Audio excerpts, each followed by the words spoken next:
welcome back to my channel. If you're new here, my name is Caitlin. If you're not new, thanks for coming back. Always happy to have you. Today I am super excited for this video. We are in the era of booktube that is my favorite all year. I look forward to these videos because it is like my yearly wrap up, my most anticipated reads, setting reading goals for the next year, and just getting ready for another incredible year of reading. So today's video is one I've been planning for a bit, but I have not had time to sit down and film, and so I'm here. We have my Navarre sweatshirt, we have my Cranberry Le Creuset mug, the stockings are up, including a new stocking edition this year for Mr. Chowder, who you may be able to hear enjoying a lick mat of peanut butter over there. I'm just hoping it deters the squeaking. Listen. Today is December 18th, and I am trying my darndest to meet my Goodreads reading goal. I have 30, I don't want to get it wrong. I don't want to get it wrong, and I don't want to disappoint myself. I've read 35 of 40 books, so I have 5 left to read, and it might be crazy that I think I can do it. I think in 12 days I can read / listen to 5 additional books. They may be short, they may be poetry, they may be graphic novels, but I will do it, damn it. I've read fantastic books this year. I've been very happy that I've read 35 books, and if I don't meet my goal, it will not be the end of the world. But I'm trying really hard, and I'm looking ahead to next year to get excited about what I do want to read in 2025. Now, I don't know what my goal is going to be. Honestly, I kind of want to stay the course and do what I did this year, which was 40. I think in previous years I've been pretty ambitious in my reading goal, and it's worked out. It's not, I've met my goal the past few years now. So in 2023, I had a goal of 45 and I read 47. In 2022, I want to read 30, I read 35. And I guess in 2021, I failed my challenge. It's fine. But I think I kind of want to stay in the ballpark of like 35 to 40, kind of split the difference of what I've been able to do the past couple of years and do that. But let me know, what are you most excited to read in 2025? If you have any anticipated reads that I should be adding to my list throughout the course of this video, leave them in the comment for me. And also let me know how many books you are hoping to read in the course of 2025. If you are not a reading goal person, no judgment here. You do you, girl. Do what works best for you. I like to have a little challenge for myself. I'm learning. This year I was very intentional about what I read, but I do love giving myself a little bit of a challenge. Here I have, let's see, 2, 4, 6, 8, wow, 10 maybe? Math, 2, 4, 6, 8, 10, 11. Because I did just write down the names of the books, and I think I was really hopeful I would remember what they were about. I don't. And I do fear that I fall into that trope that is like YA new adult fantasy, that is like the house of blank and blank, or the curse of blank and blank, or insert 2 nouns, one being usually a mineral and one being like a creature or a weather pattern trope. So we're going to figure out what they're about together. Without further ado, let's jump into my most anticipated reads of 2025. This one I'm gonna get out of the way, and I'm not even like, I need this book. I'm not super anticipating it, but I do want to read Onyx Storm by Rebecca Yarros, which is the 3rd book in the Empyrean series, which is the 4th Wing series. I loved 4th Wing. I did not like Iron Flame. So I'm very curious about Onyx Storm, if it will redeem the series for me. Mind you, that book series is supposed to be like 6 books long. If the 3rd one I'm not feeling it, I can't guarantee I'll read the rest of them, honestly.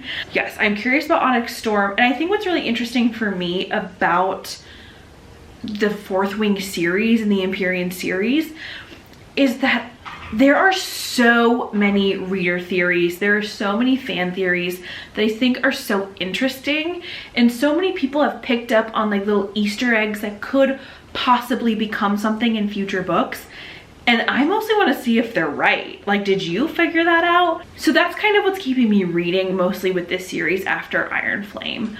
I just thought Iron Flame was really boring to be splitting custody between Xaden and Violet, and I just I didn't like it. I am thinking about going to a midnight release party, but also I think it's on a Tuesday, and well, it would be on a Monday night because books come out on Tuesdays. The next one is The Great Big Beautiful Life by Emily Henry. Listen, I have read a few Emily Henrys at this point, and I haven't met an Emily Henry I haven't liked yet. I did not love the premise of Funny Story, and I have not finished Funny Story, but I like them. I also don't know how this book can already in April, it comes out April 22nd, 2025, have a 4.6 on Goodreads. I don't understand. I love that so many of her books are set in the book world, in the book industry. Like Book Lovers, I super enjoyed. This one is two writers compete for the chance to tell the larger than life story of a woman with more than a couple of plot twists up her sleeve in this dazzling and sweeping novel from Emily Henry. Alice Scott is an eternal optimist still dreaming of her big writing break. Hayden Anderson is a Pulitzer Prize winning human thundercloud. I'm getting Grumpy Sunshine, I'm getting Enemies to Lovers. What does Emily Henry put in her books that I'm just like, add to cart without fail? And when will I get sick of that? Like, when will I be over it? I don't know. Along the same lines with another romance, I have really been into the adult romance of Ashley Poston. I tried to read some of her YA, like Geekerella and things like that. I did read a fantasy by her. Sounds Like Love is her newest one to come out. That comes out in June of 2025. I feel like that will be a good summer break read for me. Novel Love Story that I haven't read yet, so I'm also hoping to read that. But a hit-making songwriter and a bitter musician share a startling and inexplicable connection that they'll do anything to shake in the next sparkling magical book from Ashley Poston. Joni Lark is living the dream. She's one of the most coveted songwriters in LA, but she can't seem to write. There's an emptiness inside of her. Nothing seems to fill it. When she goes back to North Carolina, she meets a bitter musician named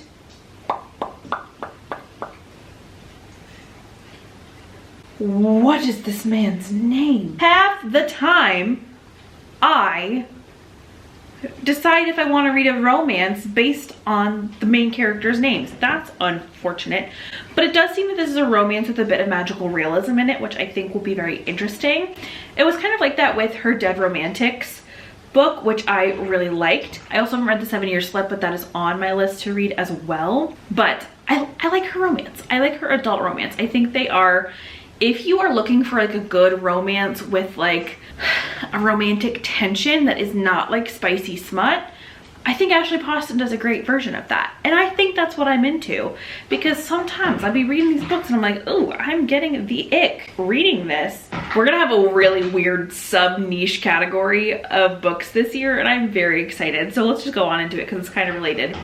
We have another romance that I am so incredibly fucking excited for, and it is called Dating and Dragons, which it is a D&D themed romance. Sign me up. Thank you, Christy Boyce. I've been waiting, okay? That is my home at least once a month. Not necessarily with a man, with all of my best friends, but a D&D themed romance, sign me up. I'm in. This book comes out, thanks Goodreads, February 4th, a Valentine's read. You know, it is a sequel. The other one is Dungeons and Drama. I didn't realize this was YA. You know, a little bit of a bummer. I thought it was just like gonna be an adult romance, so maybe I need to write that. But it's a girl who's starting at a new high school apparently and joins the D&D club, falls in love with a boy named Logan. I'll still read it. I will just be disappointed that it's not an adult book, because working with high schoolers, the last thing I want to read about is high schoolers. I'll be so real with you. The other one, this seriously might be my most anticipated read of the year. It's silly. It's in the D&D niche, but I'm here for it. I'm ready for it. I want it. And that is Tusk Love by Thea Guanzin, which is a novel published by the team at Critical Role based on like a fake book that they made up in their second D&D campaign, the Mighty Nine campaign. Jester Lavore reads Tusk Love, which is like basically a fantasy smut that takes place in the world of their D&D campaign, and they keep talking about Tusk Love and like reading chapters or adding to it, and I am so happy that they're making it a real book, and I can't wait to read it. But it says a merchant's daughter who yearns for adventure gets more than she bargained for when she falls for a broodingly handsome stranger in this saucy romantasy.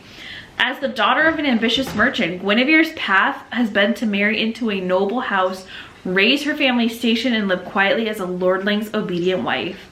But Guinevere longs for a life unbounded by expectations, for freedom and passion and adventure. I gotta read this romance. Literally it is my most anticipated book of the year, and it comes out July 1st. I can't wait. I really can't. I forgot that that was on my most anticipated reads of 2025 list. I really did. Okay, now we're getting into a kind of, I think, a fantasy genre. The thing is, I love a fantasy concept. I love a fantasy premise. But fantasy is probably like the least that I read in actuality. So many of my books this year have been lit fic, creative nonfiction, memoir. They've been poetry. Romance has been a big genre lately. They have so rarely been fantasy. I do fear for it. But the first is Enchantra by Kaylee Smith. This is the sequel to Phantasma, which was a Kindle Unlimited book that I read in September. It also was a book of the month book at some point. In Phantasma, it was set in New Orleans in like antebellum period, it felt like. And there was the Devil's House, Devil's Mansion, something like that, where it was like the Prince of Hell's home, like this chaotic home that travels around, had a little bit of night circus vibes, something like that. But there's this house, and you can go and make a deal with the devil, play through his games, and then like ultimately win a wish from the devil, or the son of the devil, the Prince of Hell. This girl goes in and like won the game to try and save her sister, try and save their home. This girl in the first book was one of the Grimm sisters. They come from a family of witches and necromancers. And the second one follows her sister. Her sister's name is Genevieve, but it does not look like they're following the same game. It is another sort of like deal with the devil game situation, but this one is not set in New Orleans and is not the same house or game that her sister played. This one instead is set in Italy. So I'm very curious about that. They're fun. They're like pretty spicy. I'm more like, I want to know who wins the game. Solve the puzzle, girl. Solve the riddles. Especially because in Phantasma, each challenge was themed after one of the 7 deadly sins. This one I'm so excited about simply because of the author. There's a new Maggie Stiefvater coming out, and I also, accuse you. That's not for a chowder. Thank you. Side note, I did see that Shiver is like being made into some sort of film adaptation, whether it's a movie or a TV show, and 14-year-old Kayla is crying, sobbing, tears of joy. That was the first book that I read this year, was Shiver, and I'm just remembering that. But we have The Listeners by Maggie Stiefvater. Maggie Stiefvater is one of my favorite writers of all time. I think she's a fantastic writer. And I've met her. She's a wonderful, wonderful person. I think I have every single book of hers. I think they're all personalized because I've met her so many times. Maggie Stiefvater dazzles in this mesmerizing portrait of an irresistible heroine, an unlikely romance in a hotel in a world in peril. January 1942, the Avalon Hotel and Spa offers elegance and sophistication in an increasingly ugly world. Run with precision by June Hudson, the hotel's West Virginia born and bred general manager, the Avalon is where high society goes to see and be seen. I wanted to write a controlled, intense, strange, sensual, truthful novel set firmly in a genre I'm increasingly thinking of as wonder. What is the opposite of horror? Sounds like some speculative fiction happening. I think it's gonna be very interesting. And it is, oh, I did not realize this. I was fully expecting this to be YA. It continues to be kind of her theme of magical realism, but this is actually her adult debut, which kind of reading the synopsis, I suspected it might be for adult, but I thought she was like firmly entrenched in YA. So I am going to be very, very excited to read that. Then we have a book by Juliette Marillier, which for another fantasy situation. I have not read, I have Shadowfell by Juliette Marillier, but I haven't read it. So I'm excited to see how this goes. This comes out in February, end of February. This looks like the start of a new series. It's called The Heartwood #1. Stasia lives in an isolated farming village on the edge of the mysterious Heartwood forest with her unusual dog for company. It's me and Chowder, guys. Though thought odd by the locals, she's tolerated for her rare gift with animals.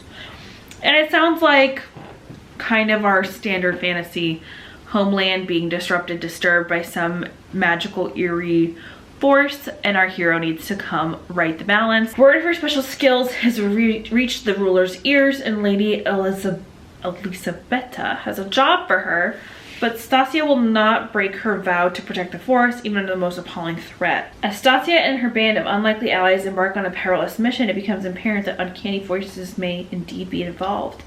Maybe the old tales of the hermit are true. Found family fantasy. Oh, I loved this cover. Okay. This is a romance author. She also wrote Head Over Heels, Meant to Be Mine, and Main Characters. Comes out in May 13th. Another good summer break read. From beloved author Hannah Orenstein, this love letter to lake life is the parent trap for adults. I love lakes. I love lake life. I don't have lake life right now. I don't have a lake house. I do like to pretend. I like to imagine. I like to fantasize. Daydream about one day having a lake home. And I'd be very excited to read this. Oh, this is so cute. Somebody want to say hi. Two half-sisters meet in Maine at their father's cabin after his unexpected death. I love the Parent Trap. I love Maine. I love lake life. This also could be up there for most anticipated read of 2024. I thought this was a romance, but I really don't think it is. I think it's more of like a sisterhood feel-good novel, and I'm very, very happy about that. This comes out very early in the new year. This comes out January 7th, which is the first Tuesday of the year. And this I thought was fantasy, and it is, I think, more magical realism than it is straight fantasy, because it is all about this main character investigating her brother's mysterious death, while also it sounds like being haunted by him. So her twin sister, or her twin brother, I should say, the main character's name is Jamie. The twin brother, Johnny, mysteriously dies, but they've always been very intuitively connected. And it seems like in this book, her brother, or like the spirit of her brother, will be helping guide her towards finding him and finding out what happened in his untimely and mysterious death. I think that could be really cool as like kind of a thriller mystery that's not necessarily like spooky and not very real world. But I do kind of appreciate this magical realism element where it's real life situations with just a hint of magic or fantasy or the supernatural.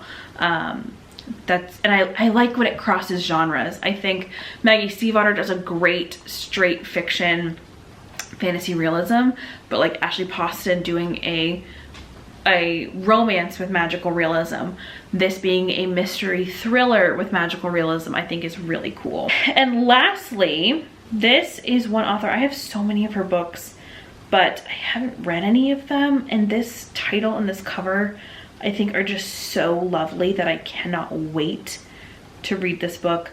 This is The Beautiful Maddening by Shay Earnshaw. The cover is so simplistic and just gorgeous. This comes out June 3rd, 2025. So a lot of my books are coming out, I think, the middle of the year. And I don't really have any coming out end of year, which will be interesting. But okay, this is another YA fantasy. Kind of seems like it might be a romantasy. It is tagged romance and fantasy, but it's not described as one, comes a haunting romantic contemporary fantasy about a teen navigating her family's love curse that blooms with their enchanted tulips every year. What a lovely, but also like kind of chilling premise. A love curse that blooms with tulips. This is going to be a wonderful spring read. I wish it came out a little bit earlier in the year. Like if this was March, April, May, I'd be all over it right away read, but I'll take June. 17-year-old Lark Good wants only one to escape her small town of Cutwater and the history of her family's name. It's a history that began during the Dutch tulip mania of 1636, when Lark's ancestors stole the last remaining tulip bulbs and fled to America. Classic American. But when the tulips bloomed on American soil, madness sprouted from their snowy white petals. The madness was love. Now, generations later, the Goods remain cursed. The unnatural flowers outside their home, causing locals to fall helplessly in love with anyone carrying good blood in their veins. While her brother embraces the strange power, Lark wants nothing more than to be free from it.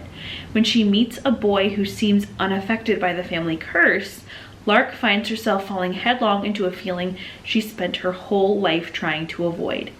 Yet, all curses and magic come with a price, and the town of Cutwater soon sinks into a dangerous sickness tied to Lark and the ill-fated tulips. To save the town, Lark will need to sacrifice everything, even true love, to break the spell. Because in the Good family, love has a way of destroying everything. I'm kind of really freaking into that. It feels almost like practical magic and the wisteria that blooms. I'm super excited about that one. Honestly, I could have read all of the synopses for all of these books, but that one I started reading and I was like, I need to know what you're gonna say next. I think that is such a cool concept of like cursed flowers, like a love curse that you then have to break, that like seems so positive and lovely and wonderful, but is actually hurting the town. And I don't think she's gonna have to end up giving up true love. Like she'll find some way to break the curse, but I'm very intrigued. But that was the last book that I had on my list for 2025. The only other one I thought about was Twisted Tales. And honestly, there are so many Twisted Tales and I am behind, capital B, behind on the Twisted Tales series. If y'all thought I was behind on the Inheritance games, Twisted Tales, it's been a minute. I have not read one, I think, since 2023 when I read the Hercules one. There are so many now. I was thinking that the Sally's Lament one would come out in 2025, but that's in 2024. There is apparently a Moana one that is coming out in September. How far I'll go. This one I never know if it's clickbait or not, but that's supposed to come out. That is a Maid Marian one from Robin Hood, but I can't tell if that's legit or not. So we will see. But those are all of the books that I'm hoping to read in the course of 2025. Plenty of new releases. I also want to say that this video specifically was new releases I was excited for, my most anticipated releases of 2025. I don't think that I will read all of these this year, and I don't think that this will be all the reading that I do in 2025. There will be other things, of course, that come along that get read, but these are the ones that I'm most excited about, that are fresh and new and are fun and are coming to bookstores near us very soon. So yeah, that's all I have. I hope you enjoyed this video and you found some releases that are coming out next year that you might be excited about, that you might want to add to your TBR. If there are any that I'm missing that I should get on my TBR, let me know in the comments down below, like I said, and let me know how many books you are hoping to read this year.